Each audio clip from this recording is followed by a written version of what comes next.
Internet. I'm Tego Selju, and this is a Dawn of War 2 Shoutcast. Our match today is on Ice Station Obelisk. It's the only map with snow in a 1v1, and we've got the Chaos versus the Space Marines. Chaos has chosen a Chaos Lord, surprise, surprise, and the Space Marines have chosen a Nurse. Noisy Elmo is the Chaos, and he is Pega, who GameReplays.org has given an expert badge to, so we're just going to assume he's good at the game. I don't know who the other guy is, but we're paused at 5 seconds, so if you would like to join me, and we will unpause in 5, 4, 3, 2, 1, unpause. 6, 7, 8, 9, 10, 11. Ice Station Obelisk, clearly a shout out to Ice Station Zebra, an old movie which I think it's about the Cold War. I can't remember. Most old movies are about the Cold War in one way or another. So the Chaos have chosen a Chaos Lord. There's no surprise there. He's kind of what a tank would be if a tank had legs and was also a Chaos Lord, because he just walks around and smashes over everything. He can't be knocked back. He can't be suppressed. He can't be killed. He can't be hurt. He cannot cry. He does not have a soul. His only weakness is his love of marshmallows, and none of the sides in the game have marshmallows yet. I think they're going to patch that in like 2.3 or something. It's way in the future. It's never going to get certified. And so that's what Chaos get, and typically after buying a Chaos Lord, they don't even have to buy him. He's free. How unbalanced is that? They get a Chaos Lord for free. They start spamming cultists because, or I guess they're heretics, aren't they? Why did I think they were called cultists? I must have some sort of need to join a cult. We have our first engagement between the not cultists and the scouts who have shaved heads, so maybe they are cultists. Yeah, Chaos spam these heretics because they can, and because it makes it very easy to cap the entire map, and if you ever get in a fight with them, they'll either kill you in melee, because they're kind of melee dudes, or they'll just explode, because they're funny like that. They're basically spore mines, only they're good for more than just exploding. So imagine suicide bombers, but also militia, like in Afghanistan or something. It's the ultimate combination. And so this allows the Chaos to rapidly cap the map, which the Space Marine player is trying to compensate for by buying enough scouts to cap the map. But right now he's using his scouts to really just shoot these heretics down. The downside to the heretics is that they are basically wearing dresses for armor.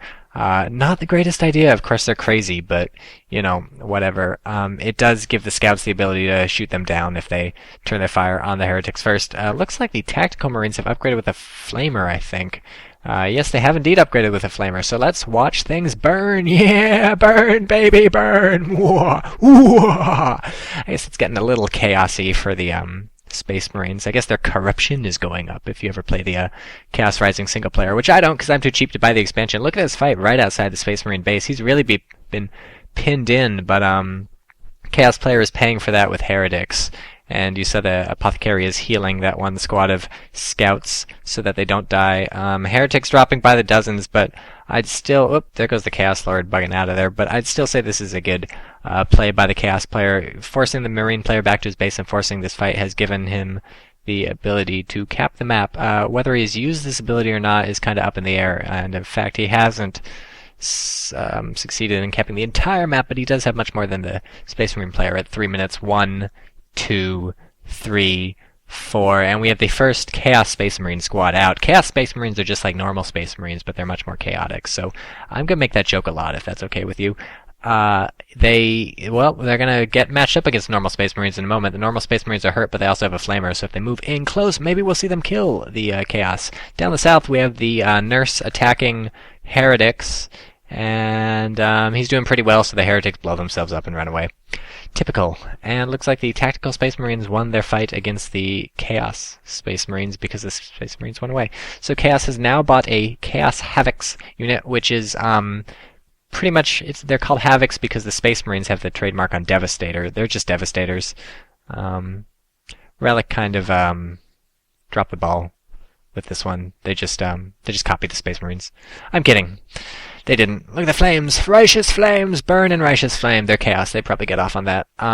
This heretic squad being kind of weird, it's totally split up. One of the dudes is way out in front with his big honking gun. Another one is trailing behind, and I can't even bother finding the third guy because I'm busy watching this fight. Ooh, and look, Devastator squads. So they're pretty much mirroring each other, although because Chaos are ridiculous, they managed to get another squad of Heretics out. Although a fat lot of good that did them. All his Heretics are pretty much almost dead right now. There's like one guy left in all the squads, but of course it has paid off. He's secured some of the map, although interestingly he's paid for his many Heretics by not getting power generators up. He has a secured power node. Yeah, just one secured power. No, he's got two secured power nodes. He's securing the south power node, but he doesn't have any generators. Meanwhile, the Space Marine player has 3 generators. So if we swap over to our resource view, we see the Space Marine's power income much higher. It's at 49 versus 34 for the Chaos. So Chaos probably going to pay for this in the future if he doesn't get some generators right quick, as the orc announcer Grot Snotling sort of dude might say. We got to get something right quick, boss. I like that guy. That's one of the reasons I like playing orcs. I like playing everybody. I play as random these days. Let me tell you, it's crazy when you play as random, because there's 4 races if you don't own Chaos Rising. If you own Chaos Rising, there's 5, but luckily I don't. 4 races times 3 heroes. That's like I think that's 100. Maybe 120 choices. I'm not very good at math. And so we do have 2 generators out by Chaos. The Chaos generator looking basically exactly like the Space Marine generator, only they don't have enough money to shore up the sides of the walls, so they just leave it open to the air and they call it a pagoda. I'm not sure that's what the Chaos does. And we've got the Havoc set up, suppressing this tactical Marine squad, and they basically have to retreat. Once you're suppressed like that, you typically have to pull out.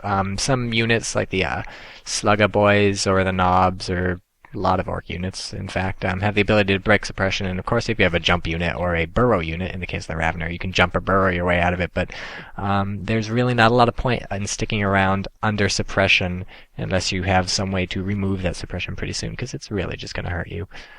This seems obvious, but, people stay around in suppression. You got to be really sure you're going to get out under that suppression, okay? Just don't just walk towards them and try and shoot them a bit.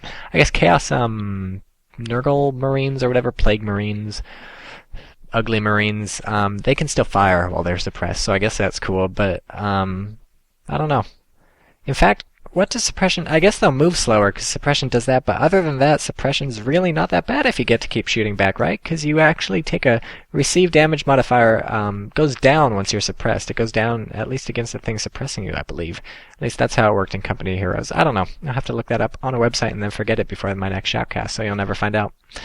How's it going? At 6 minutes 53, 54, 55. These players are pretty evenly matched. I can't tell what tier are the Space Marines in. I don't know. I think they're in... Oh, they're heading to Tier 2 now, and so I'm guessing the Chaos, of course, isn't able to make it to Tier 2 for a while because he doesn't have as much power as the Space Marines, although now the power income is equalized because Chaos has bought a, what's it called? Power farm. So, Heretics blow themselves up, they catch a Tactical Marine. Nice job there. Oh, catches another Tactical Marine with his Heretics, and I was gonna say the Space Marine should turn his Devastator squad around, and he does turn his Devastator squad around, so the Chaos is gonna have to go around, but it doesn't even matter, it doesn't get a chance to go around. These Assault Marines jump right into the middle of the fray. That might not turn out to be a fantastic idea because the Chaos Lord is right there, and of course immediately they have to run away. Now would be a good time to move up the Devastator Marine squad for the Marines, but instead he kites the Chaos back, which works just as well, except not quite as well. Well, it doesn't really matter because the Chaos ends up retreating anyways, but if this fight was going to go on for longer, it would look bad for the Marines because he didn't quite kite the Chaos back far enough. He didn't have any strong range squads. All he had was an assault squad and a scout squad, whereas the Chaos had his tactical Marine squad, which does fine at range. So what the Chaos could have done is just move slightly out of the Devastator's line of sight, hide behind a giant wall there, and could have shot the enemy to death. So although he did force the retreat on Chaos, that could have turned out bad for him if he had not forced the retreat on Chaos.